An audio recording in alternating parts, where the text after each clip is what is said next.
A hurricane warning is in effect tonight. This is Tropical Storm Barry barrels toward the Gulf Coast, and with the threat of 20 inches of rain or more, flooding is a major concern. Yeah, the anxiety is mounting. Storm Team 4 meteorologist Janice Huff is tracking the path, but we're going to begin with NBC's Jay Gray because he's live in New Orleans along the Mississippi River, Jay, as people prepare. Yeah, David and Stacy, a Mississippi River already at flood stage, and all the traffic on this river is shut down at this point. Look, Barry's still a tropical storm. Most forecasters say it's going to be a Category 1 hurricane when it makes landfall. Wind's going to be an issue, but the big concern here is the rain. The rush to get ready just about over now. Time running out as Barry moves in. Look, there are three ways Louisiana floods: storm surge, high rivers, and rain. We're going to have all three. Time is short.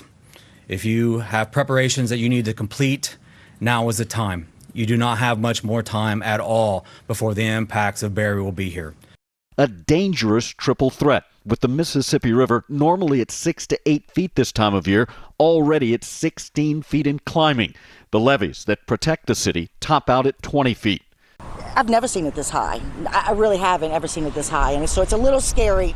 Fear pushing locals to stock up with food, supplies, and fuel, while visitors are packing the airport, hoping to take off before Barry lands. I like New Orleans a lot, but I didn't want to sleep here tonight at the airport. The National Guard has been called in, rolling out temporary barricades. Water is already covering the streets in several low-lying parishes. There are a handful of mandatory evacuation orders in effect. The mayor of New Orleans isn't telling people to leave just yet, but she is urging residents to watch the storm closely. Gather at least 3 days worth of supplies, medications, you name it. Secure your property, very important. With the worst of Barry likely over the next 24 hours here.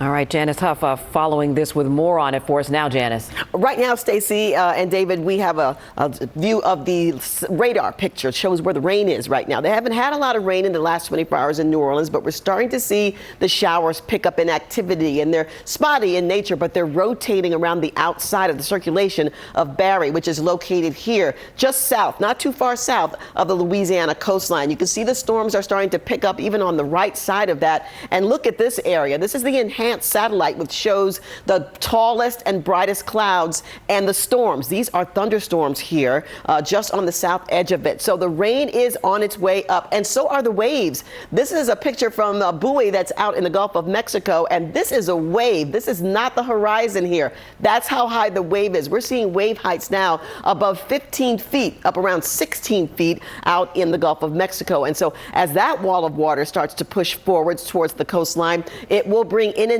flooding to the low-lying areas, including New Orleans, which will see the river continue to rise from where it is now. And Jay already pointed out it's already at 16 feet. So the storm is expected to possibly become a hurricane for a brief time before making landfall sometime between Saturday morning and Saturday afternoon. So in the next 24 hours, it'll be making landfall, and it could be close to hurricane strength. This is the potential rainfall with the storm system. You see, it extends all the way up to Mississippi and parts of western Tennessee, and we're talking upwards of 20 inches of rain, maybe more, in places like Baton Rouge and Natchez, Mississippi. Thank you for watching this video from NBC4 New York. You can subscribe by tapping the button below me, and on the left you can see our latest updates, investigations, and digital exclusives. We'll see you next time.